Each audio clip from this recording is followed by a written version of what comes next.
My YouTube family, हमारी चल रही है शॉपिंग क्योंकि हम जा रहे हैं पाकिस्तान शादी पे। मैं, नबील, मुस्तफ़ा और अहमद। तो बस ये थोड़ी बहुत शॉपिंग चल रही है हमारी। मैं कहा चलें आपको साथ साथ दिखा दूँ। तो यहाँ पे हमारे आइडियाज़ पे देखो अभी क्या पसंद आता है। और मेरी तबीयत का आलम ये देख लें कि मैं व्हील चेयर पे बैठी हुई हूँ क्योंकि मुझसे चला नहीं जा रहा। अब पाकिस्तान जाऊँगी, अपने टेस्ट वगैरह कराऊँगी, फिर ही पता लगेगा। बस दुआ कीजिएगा कि सारे काम सही से हो जाए। इसके लिए नहीं है यार, वहाँ कल गई थी मैं सिटी सेंटर, वहाँ से मुझे अपनी जूती लेनी थी, वो जूती मुझे मिली नहीं। और अब जो है आज जूती लेनी है, शूज़ लेने हैं और कुछ सामान लेना है मुझे, क्योंकि मैं जा रही पाकिस्तान में। अपने व्यूवर्स को पहले बता चुकी हूँ कि हम लोग पाकिस्तान जा रहे हैं। तो इंशाल्लाह जैसे जैसे साथ साथ तैयारी कर रही हूँ, शॉपिंग कर रही हूँ, पैकिंग, ये सारा वक्त। तो हमारी कल की फ़्लाइट है तो टाइम बहुत शॉर्ट है और मुझे बहुत सारे काम करने। बच्चों को छुट्टी है नहीं, वो सिर्फ मतलब जब कल जाना है तो कल ही वो छुट्टी करेंगे, अदरवाइज़ वो जो है ना वो छुट्टी नहीं कर रहे कि नहीं मम्मा जितने एंड तक हम काम को टाइम दे सकें। तो बस ये कि उनकी बच्चों की भी चीज़ें वगैरह मैंने देखी। बाकी बच्चों की शॉपिंग है वो खुद करेंगे, उसका मुझे नहीं आइडिया बिल्कुल भी। तो चले चलते हैं अब यहाँ से। देखिए मुझे कैसे शूज़ पसंद आते हैं, कैसे चीज़ें लेती हैं।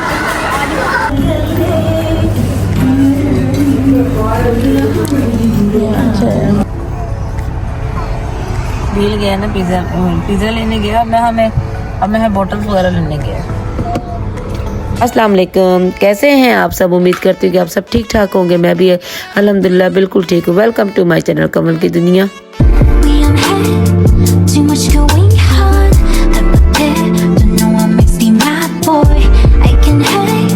तो माय यूट्यूब फैमिली, आप लोग ये सोच रहे होंगे कि आंटी को इतनी क्या पसूड़ी पड़ गई है कि एकदम बाज़ारों में शॉपिंग भी करने चली गई और अब एयरपोर्ट के लिए भी निकल आई। असल में प्लान ये बना के बच्चों का प्लान था पाकिस्तान में शादी पे जाने का। और शादी किसकी थी? बच्चों के ताया अब्बू के बेटे की शादी थी। अब बच्चों ने तो जाना था पाकिस्तान, तो शायद मुझे कहते ऐसा करो तुम भी बच्चों के साथ चले जाओ, इसलिए मुझे भी तसल्ली रहेगी कि बच्चे अकेले नहीं गए और तुम साथ होगी तो ये भी बात मतलब कि तसल्ली वाला काम हो जाएगा। और तुम जाकर डॉक्टर को अपना चेकअप भी करा लेना। आप लोगों ने काफ़ी व्लॉग्स में देखा हो कि मेरी तबीयत ठीक नहीं है, तो शायद ने कहा कि भाई तुम भी साथ चले जाओ ताकि जो है ना तुम अपना वहाँ पे चेकअप भी करा लेना। बच्चे तुम्हारे साथ होंगे तो दोनों काम आराम से हो जाएंगे। तो मुझे शाहिद का कुछ ये आइडिया बहुत अच्छा लगा। मैं कहा ये भी बात है, क्योंकि अब शाहिद का भी आपको पता है थोड़ा सा हार्ट का मसला है। तो मैं कहती हूँ मेरे साथ भी हमें बेचारे खपते भी रहेंगे। तो बस ये था कि फटाफट से 1 से 1.5 दिन में मेरा प्लान बना। बच्चों का तो बन चुका हुआ था, लेकिन मेरा 1 से 1.5 दिन के अंदर प्लान बना और उसके अंदर भागम भाग के अंदर बस शॉपिंग क्या करी थी? मेरी शॉपिंग तो होनी थी पाकिस्तान से, मतलब कि मेरी शादी के कपड़े से लेते, बाकी जो जूतियाँ वगैरह थी वो मैंने यहीं से शॉपिंग कर ली थी। और मेरा कोई ख़ास ऐसा कुछ सामान था नहीं लेने वाला। बच्चों ने अपनी शॉपिंग वो भी एक दिन में कर ली थी, बाकी उन्होंने पाकिस्तान जाके करनी थी। तो बस जनाब ये आनन फानन हमारा प्लान बना और आनन फानन ही हम एयरपोर्ट पर पहुँच गए। मैं अक्सर ये बात सोचती हूँ कि इंसान कहता है ना कि भाई एक पल का पता नहीं। वाकई मैं कहती हूँ कि 2 दिन पहले हमारा कोई प्लान नहीं था पाकिस्तान जाने का, कोई आइडिया नहीं था मुझे कि मैंने पाकिस्तान जाना है या कुछ ना। हाँ, बच्चों का प्लान ज़रूर था, वो तकरीबन वो भी 1 हफ़्ता पहले ही बना था। तो नहीं तो वैसे ये था कि चलो नबील ने पाकिस्तान जाना तो सोनिया साथ जाएगी बच्चों के, और अगर मुस्तफ़ा का प्लान बना तो लाइबा साथ जाएगी। लेकिन बच्चों के वीज़ों की वजह से ये उन बेचारों का प्लान रह गया और जाना मतलब बच्चों ने था और प्लान मेरा बन गया जाने का मेरी तबीयत की वजह से।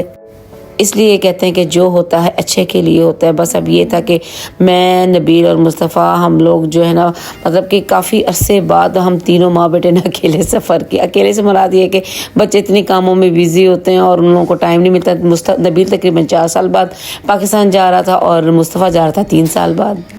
मतलब कि काफ़ी लॉन्ग टाइम इन लोगों का जो ना दोनों भाई को इकट्ठा प्लान बना पाकिस्तान जाने का, और उसके बीच में इन्होंने बना दिया मेरा भी प्लान। बस अब यहाँ पे था कि हमारी बोर्डिंग स्टार्ट हो चुकी हुई थी, तो मैंने बच्चों से ये कहा कि बच्चों दुबई एयरपोर्ट जहाँ वैसे हमेशा हमारा शारजा एयरपोर्ट से ही जो है ना हमारी टिकट्स होती है, लेकिन वो जल्दी के चक्कर में फिर शारजा से नहीं मिली, तो बच्चों ने फिर दुबई से ही टिकट्स करवा ली। तो अब ये था कि मेरी तबीयत आके ख़राब थी। मैंने ये सोचा कि यार इतना ज़्यादा मैं चलूँगी, आपको पता दुबई एयरपोर्ट कितना बड़ा होता है, इतना बड़ा कि मैंने तो चल के वैसे पूरे हो जाना था।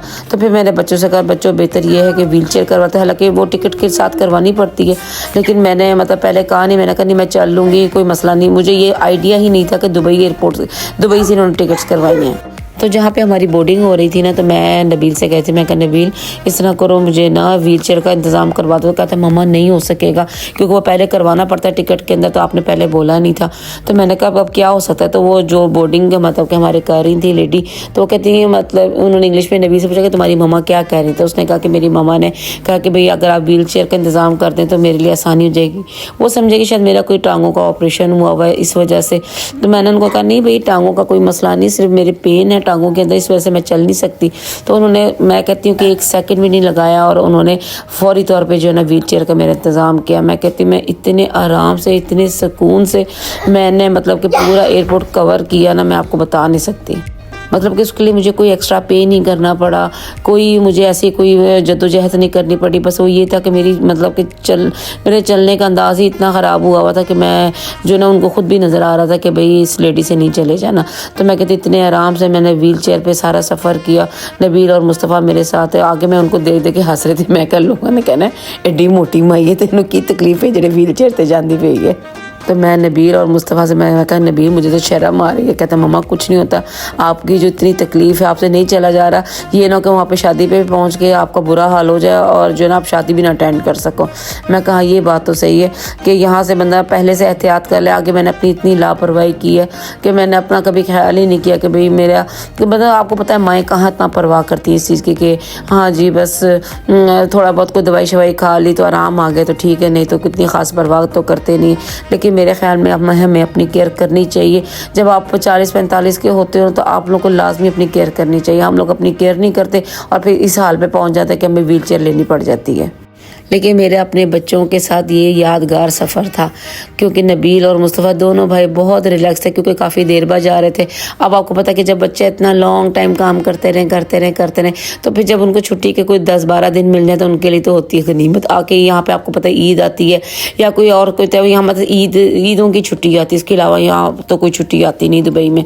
तो बस ये था कि बच्चों को 10-12 दिन रिलैक्स करने के लिए मिल गए। तो शायद कहते हैं इनको फुल इंजॉय करने देना, खूब घूमे फिरे मज़े से और तुमने कोई रोक टोक नहीं करनी। मैं कहनी मैंने क्यों रोक टोक करनी। मैं कहती सारे रास्ते दोनों भाई प्लान बनाते गए, अच्छा पहले जाएंगे पाकिस्तान जाके ये खाएंगे, पाकिस्तान जाके ये खाएंगे। मैं अच्छा पुत्र खैर ना पाकिस्तान पहुँचते जाओ, फिर जो जो खाना होगा खा लेना। और नबील मुस्तफ़ा का भी दुबई एयरपोर्ट से फ़र्स्ट टाइम इन लोगों का ये सफ़र तो नहीं है, तो हमेशा हमारा शारजा से ही हमारा ये सफ़र होता है। मतलब कि हम लोग जो भी टिकट्स कराते हैं शारजा एयरपोर्ट से ही करवाते हैं। तो मैंने कहा चलो बच्चे भी ज़रा इंजॉय कर लेंगे। मैंने कहा पुत्र इंजॉय तो कर लो पर चलना बड़ा पहना जाए। मैं कहा मैं तो व्हील चेयर पर आराम से मज़े से बैठी हुई हूँ, लेकिन बच्चे बेचारों की दौड़े लगी। कहता मम्मा हमें कुछ फील नहीं हो रहा, आप बस आप रिलैक्स रहो। मैं बार बार जो ना व्हील चेयर वाले से ये बात करती जा रही थी, हाय बच्चे बेचारे थके होंगे, हाय बच्चे बेचारे थके होंगे। तो वो कहता है आंटी आप टेंशन मत लें, यहाँ पे बच्चे हैं जवान है चलते फिरते रहते हैं, उनको नहीं महसूस होता। बस यहाँ पे ये था कि ड्यूटी फ्री शॉप आ गया और मुस्तफ़ा नबील जो है ना यहाँ पे इनको अपनी 1-2 चीज़ें लेते, कोई परफ्यूम लेने थे। तो आपस में जिक्र कर रहे थे कि भाई मम्मा को पहले वहाँ पे बिठा आते वेटिंग रूम में, फिर आके यहाँ से ना अपने लिए जो परफ्यूम वगैरह लेना है तो वो ले लेते हैं। मैं कहती हूँ कि दोनों भाइयों के ऐसे मजाक सूझे हुए थे, एक दूसरे के साथ ऐसे मजाक कर रहे थे कि मैं कहता है मम्मा हम लोग ड्यूटी पे तो हमें टाइम मतलब कि हंसने खेलने का टाइम ही नहीं मिलता, इतनी मतलब कि ड्यूटी और लाइफ हमारी टफ होती है। तो बस ये था कि बच्चों को खुश देख के मैं भी बहुत खुश हो रही थी। मैं कहा चलो बच्चों को जितना रिलैक्सन का थोड़ा टाइम भी मिल गया और शादी भी मतलब कि इंजॉय कर लेंगे। और काफ़ी अरसे बाद ये लोग इन्होंने सबको मिलना था बच्चों ने। और वैसे भी मेरे ख़्याल में चाहे काफ़ी अरसे बाद जाओ या हर साल जाओ, अपने मुल्क जाने की एक अपनी खुशी होती है, एक अपना मज़ा होता है। इंसान के दिल में वैसे ही जो है ना वो मतलब कि होता है कि नहीं अपने मुल्क जाके ना बंदा बिल्कुल आज़ाद और रिलैक्स हो जाता है। आपको पता है दूसरे मुल्कों में तो पाबंदियाँ रूल्स ये वो, अपने मुल्क में इंसान जैसे चाहे मर्जी ज़िंदगी गुजारे, कोई टेंशन नहीं, कोई खौफ नहीं किसी चीज़ का। और ये दोनों भाई रास्ते में प्लानिंग कर रहे थे कि भाई हमारे पास जाके सिर्फ एक दिन ही होना है और एक दिन में हम लोगों ने कहाँ से शॉपिंग करनी है। मतलब कि इन लोगों ने शादी की जो शॉपिंग करनी थी ना बच्चों ने वो जाके पाकिस्तान से ही करनी थी, बाकी वहाँ पे आम दिनों में रहने के लिए तो इन लोगों ने कपड़े जाके मेरे साथ जाके मतलब कि ले आए थे। ये लोग शॉपिंग कर रहे थे, शादी पे पहनने के लिए इनको कपड़े लेने थे। और आपको पता है लड़कों को तो वैसे ही रेडीमेड मिल जाता, कोई इतना सिलवाने वाला तो चक्कर होता ही नहीं है।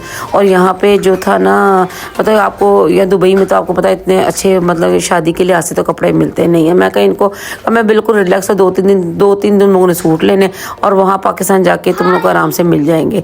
और जो है मेरे कपड़े थे वो मैंने छोटी सिस्टर को कह दिया था, उसने मेरे इंशाल्लाह वो मेरे जाने तक उसने रेडी कर ही देने थे। मैं नबील मुस्तफ़ा को बार बार यही कह रही थी, हाय बच्चे थक गए होंगे, हाय बच्चे थक गए होंगे। कहता मम्मा आप रिलैक्स होकर बैठो, कोई टेंशन वाली बात नहीं है, हम लोगों को कुछ महसूस नहीं हो रहा, हम तो इंजॉय कर रहे हैं। तो बस ये था कि हम लोग को बस हमारी अब बारी आ गई थी प्लेन में बैठने की, और जो है ना बस 15 मिनट के अंदर हमारा जो है ना प्लेन उड़ने के लिए तैयार हो गया था। नबील यहाँ पे लगा हुआ था अपनी वीडियोस वगैरह बनाने के, जो है ना मैं हम लोग खैर से पहुँच जाए।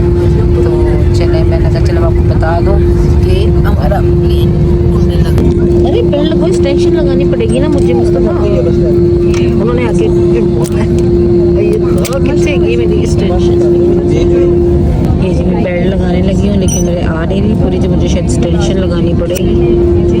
आए इससे ज़्यादा नहीं आगे जा रही। सारी लाइट्स हो गई हैं ऑफ, और बाहर भी अभी तक वैसे शाम ही है, अभी रात नहीं हुई, लेकिन ये कि यहाँ के अंदर की लाइट्स ऑफ हो गई हैं।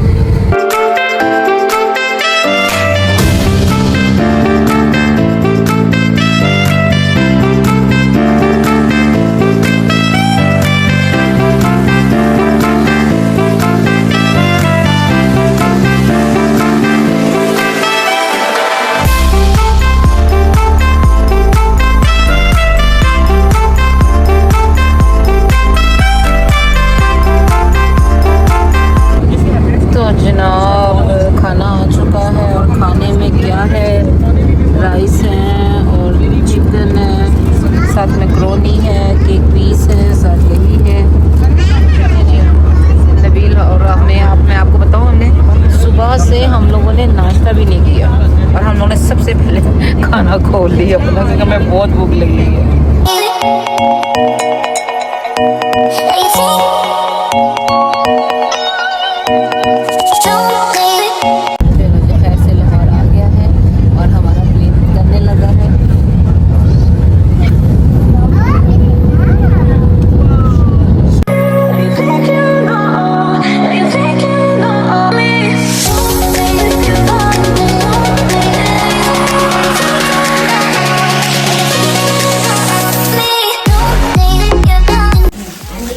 यूट्यूब फैमिली पाकिस्तान पहुंचते ही लगी हुई थी जोरों की भूख। आपको पता मैंने प्लेन में भी पेट भर के खाना खाया था क्योंकि नाश्ता नहीं किया हुआ था, और जब यहाँ पहुंचे तो खाना रेडी था। खाना शाना खा के मैं फारिग हुई, उसके बाद चाय आ गई। चाय के बाद अब मैं आ गई हूँ सैलून। सैलून कहाँ आई हूँ मैं? अपनी भांजी के, इसके क्या नाम है सैलून का? Shades by Mary. तो जनाब यहाँ पे मेरा काम स्टार्ट होने लगा। मैं कहा पाकिस्तान जाते सबसे पहले मैंने यही काम करवाना था क्योंकि वहाँ पे इतना टाइम ही नहीं था मेरे पास। तो अब ये कि मैं अपने बालों का भी कुछ काम शाम करवाने लगी हूँ। फेशियल लेंगे और मैनिक्योर पेडिक्योर करेंगे, तो उसके बाद फिर आपको जनाब काम मेरा स्टार्ट हो चुका है। और ये सारी बच्चियाँ हैं जो हेल्पर है उसके साथ काम करवाएंगी। और ये बच्चियाँ कहती हैं आंटी प्लीज़ प्लीज़ हमें व्लॉग में ज़रूर लेना। तो बताओ अपने नाम बताओ मुझे जल्दी से। मेरा नाम जवेरिया। तो डाकू कवर तो उतारो अपना माँ। अच्छा जी ये है जवेरिया, सामने तो हो ना। अच्छा जी ये जवेरिया है और ये मारिया। मारिया कौन सी है? ये मारिया। अच्छा ये मारिया और ये महक है। इन बच्चों को बहुत शौक है। तो जनाब बस आप देखिए मेरा काम कैसे करती हैं। अगर इन्होंने काम अच्छा किया तो कोई नाम भी मिलेगा। ठीक है बच्चों? ओके हमारा तो जनाब पाकिस्तान आके ये बड़े मज़े के आप आराम से रिलैक्स होकर बैठ जाओ और आपके सारे काम हो जाते। तो मेरे तो भांजी ने सारे इंतज़ाम पहले से करके रखा हुआ था। मैनिक्योर पेडिक्योर मैं कहती उसने सारा काम मेरा करवा के ना, मेरी जितनी भी एयरपोर्ट की थकावट थी ना वो सारी उतर गई। कहती आंटी बस आप रिलैक्स होकर बैठ जाएँ। आ गए? कहाँ पे हैं? हस्ती इशारे से बतानी है आपने, बात नहीं करनी? क्यों? आपका क्या नाम है? डारा। और आपकी दादो का है? नाना बू दादा बू का है? अच्छा बात अच्छा बात दादा बू का है? अच्छा अच्छा बात तो सुनो तो जनाब मैनिक्योर पेडिक्योर से फ्री होके मेरा स्टार्ट हो गया था बालों का काम। और मेरे बालों पे जो इतनी कोडिंग चढ़ी हुई थी ब्लैक कलर की, वो मेरी भांजी ने, मैं कहती हूँ, इतने ज़बरदस्त तरीके से मेरे बालों को डाई किया। फिर उसने हाईलाइट्स किया। हाईलाइट्स के बाद कहती है आंटी मुझे एक लुक देखनी है अपने बालों को। उसके ज़रिए तो उसकी भी टिकटॉक, उसने भी वीडियोज़ बनानी थी। तो मैंने कहा चलो बच्चे जो जो करना है वो कर लो मेरे बालों के साथ। तो उसने तकरीबन पहले स्ट्रेट करके दिखाए, फिर उसने कर्ल्स डाल के दिखाया। मैं कहती इतना अच्छा रिजल्ट आया मेरे बालों पे, मैं इतनी खुश हूँ। मैं कहा चलो जी अब मेरी शादी भी अच्छी गुजर जाएगी, मुझे कोई इतनी ख़ास मेहनत नहीं करनी पड़ेगी अपने बालों के लिए। और जो है ना, जब आपके बाल अच्छे हों ना, तो आप, मैं कहती हूँ, आप जो चीज़ भी पहन लो ना आप पे सूट करती है। तो बहरहाल मेरा तो जो जितना भी काम हो ना मेरी मन पसंद का हुआ। और मैं आते ही जो ना मैंने कहा मैं जो ना तुमसे बड़ी राज़ी हूँ, तुमने मेरा इतना अच्छा काम किया। तो बहरहाल अब इसी के साथ मैं अपने व्लॉग का एंड करती हूँ। अगर मेरा ये व्लॉग आपको पसंद आए तो लाइक शेयर सब्सक्राइब और कमेंट ज़रूर कीजिएगा, दुआ में याद कीजिएगा। और जैसे जैसे शादी में जो जैसे फंक्शन होते जाएंगे वो मैं आपको दिखाती जाऊँगी। बहुत ज़्यादा तो नहीं कर पाऊँगी क्योंकि आपको पता कि बहुत मतलब कि फैमिली में शादी है तो लोग इतना पसंद नहीं करते। तो अल्लाह हाफिज़।